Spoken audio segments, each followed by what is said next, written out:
First of all, I'd like to say I'm sorry about what happened to Runeterra. It sucks when a game you love gets downsized and refocused into nothing resembling what made you love it in the first place.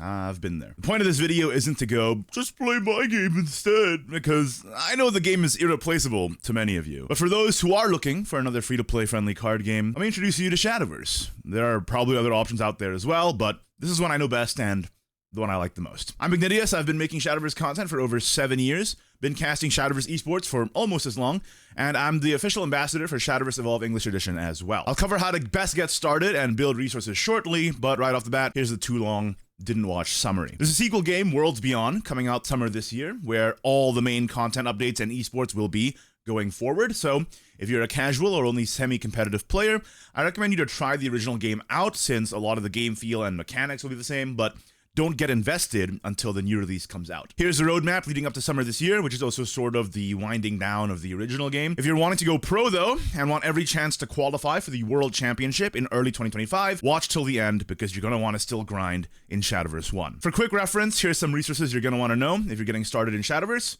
all linked below. The big question is, what is the economy like? Runeterra was famous for being very free-to-play friendly, after all, and I'm happy to report that Shadowverse is too. I know many pro players who compete at the highest level of competition without ever having spent a cent. So, how do you get resources? Unlike Runeterra, Shadowverse does use a card pack system. I know, but the game is generous in giving out the rupees to get them and the card pack tickets to exchange for them. There's a daily login bonus, daily missions, achievements, and every set there's a battle pass with rewards on the free track, and of course they give out free packs on new releases too. Not only that, but the Shadowverse story mode is completely free and rewards resources, as well as being a very long, fun, world-hopping adventure. Then there's arena tickets. You might be intimidated at first without ever having played the game. How can you perform well in the draft mode, right? To earn those rewards. If you're not confident, there's a draft mode called Open 6, where you exchange your arena tickets to open 5 packs from the rotation sets and 1 phantom pack. The 5 packs are permanently added to your collection, just like a normal pack, and if you do well in the run, which involves building a deck with the cards you opened and playing 5 games, you get to keep some of the cards from the phantom pack. But if you want, you can always just retire the run early and still keep the 5 packs you opened. So it's a great way to convert your arena tickets into cards. Next, there's temporary gems. Just by playing a few games each day, you earn a resource called temporary gems, which was essentially Shadowverse's answer to legendaries becoming more staples. On first glance, you might look at a deck list and be taken aback by the amount of legendaries in it, but this system greatly reduces the burden. Using temporary gems, you can exchange for 1 temporary copy of any legendary card and use that in your deck as if it was a card you own. And even though they're called temporary cards,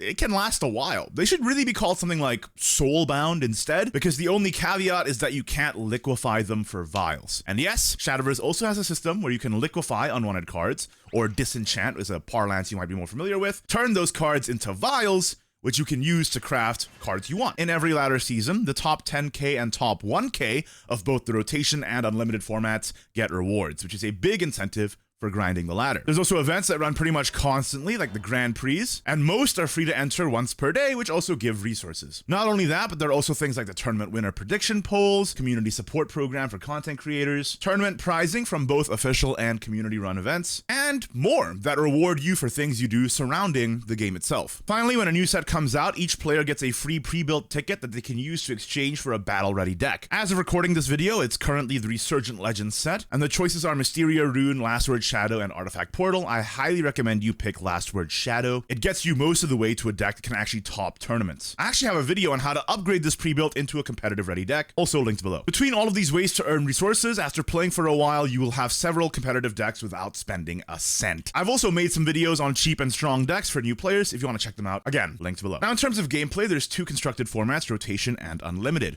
Rotation is the past 5 sets, while Unlimited is every set but with a ban list. A big difference between Shadowverse and Runeterra is that there's no way to act on the opponent's turn. It's more like Hearthstone in that sense. Still, you'll find that there's plenty of counterplay options as you play the game, including stuff like board locking your opponent, making awkward situations for them, and of course, if you're an aggro guy, going face and making them answer you. You'll learn the basics of the gameplay itself through the in-game tutorial, so instead I want to try and explain each class to you through their Runeterra equivalent.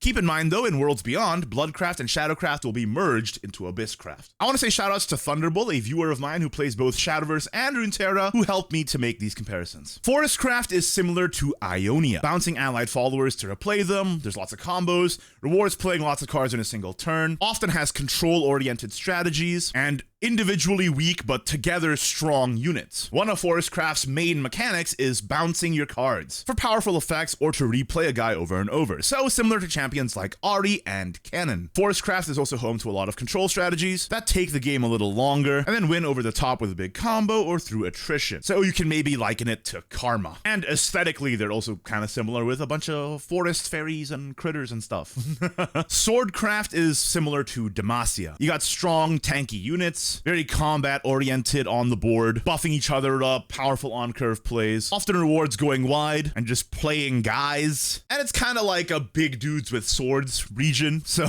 Garen would fit right into Swordcraft, for example. Especially since one of Sword's main archetypes is just being very mid-rangey. I'm told Demacia also has some anti-spell techs, and Swordcraft has that too. Runecraft is similar to Piltover and Zaun. You have lots of spells, burn damage, removal, card draw, discounting spells as you play more spells. So with spell boost, where you're trying to play lots of cheap spells to activate some effect, maybe Seraphine is a apt comparison. Just like how Mystic Shot is a staple burn/removal spell, Magic Missile is an iconic rune ping spell, and it also draws a card. Dragoncraft is like Freljord and Targon. You have ramp, you got deck buffs, you got when I survive damage effects. So Volibear is a big strong target for ramp, and you want to play expensive followers fast, just like Dragoncraft. Lots of big expensive units that only are practical because you have access to ramp, and otherwise would be unplayable. Targon is similar to Dragon because it has dragons in it.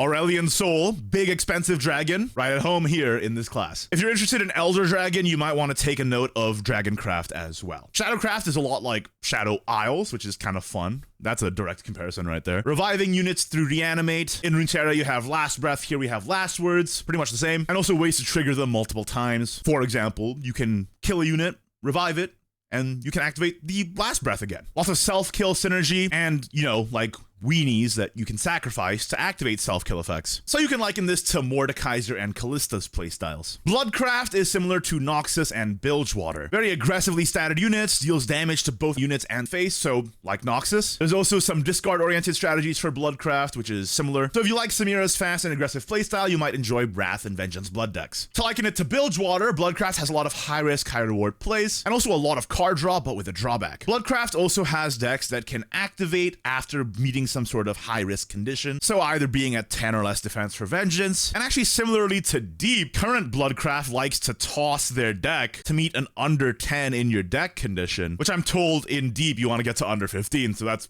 like an almost one-to-one comparison. Havencraft is like Shurima. Landmarks and amulets in Shadowverse are basically the same. They even have countdown amulets, which is the exact same as a countdown landmark, with ways to accelerate the countdown as well, and summoning powerful tokens upon the countdown's completion. Very, very similar. Finally, Portalcraft is similar to Bandle City or Piltover and Zaun as well, with a lot of steampunk and machine, robots, and stuff. There's a lot of weird stuff in Portalcraft, and it borrows mechanics from other classes quite often. For example, Heimerdinger can create a lot of token followers in a way that is similar to artifacts in Shadowverse, also making weird tokens and then using those to activate some effect. And then of course there's neutrals, which you can put in anything. All right, let's get into the esports. For competitive players, here's what you need to know. Japan, Korea, Taiwan, and China have their own circuit, and every other region is handled by Shadowverse Open, who has a West circuit and an SEAO circuit. Regardless, they all culminate to a World Championship tournament at the end of the year. This time it's being held in early 2025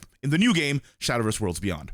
On screen, you can see how many world slots are awarded to each circuit, but this year is a little weird due to the transition from the old game to the new game. Many of the seats will be earned through Worlds Beyond events in the latter half of this year, but for international players, there are still 2 shots to qualify through Shadowverse 1. First, the Japanese Rage tournaments have recently become open to all players globally, so you can enter Rage Summer, which is happening very soon, which will be using Shadowverse 1, and the winner and runner-up qualify to Worlds. Second, Shadowverse Open is having one last big bang boom tournament for Shadowverse 1 in June, right before the new game comes out. So that's another way to qualify. Outside of the majors, there's smaller events where you can cut your teeth. Japan has an open online event schedule under JCG, which is available to international players. It rewards in-game prizes, but it's still a good place to practice. On the SVO side, they hold SVO Mini each month, which has merch pricing, but is again a good place to practice. There's also ratings, an external website that facilitates BO3 matchmaking for Shadowverse, and the top 16 players each season can participate in the Ratings Cup for cash prizes. Finally, there's some events where you need to know Japanese or know someone who knows or are good with like Google Translate, but if you can manage it, it's worthwhile. DSOL, SCL, and also other community tournaments that are held in English. For example, the one done by the Shadowverse subreddit. I won't cover them all in detail because there's a lot, but fellow Shadowverse community member and competitive player, Ren, wrote a whole article about it specifically for Runeterra players, and I'll definitely have that linked below. All right, hope that helped. Like and subscribe if you want. I do Shadowverse content. Thanks.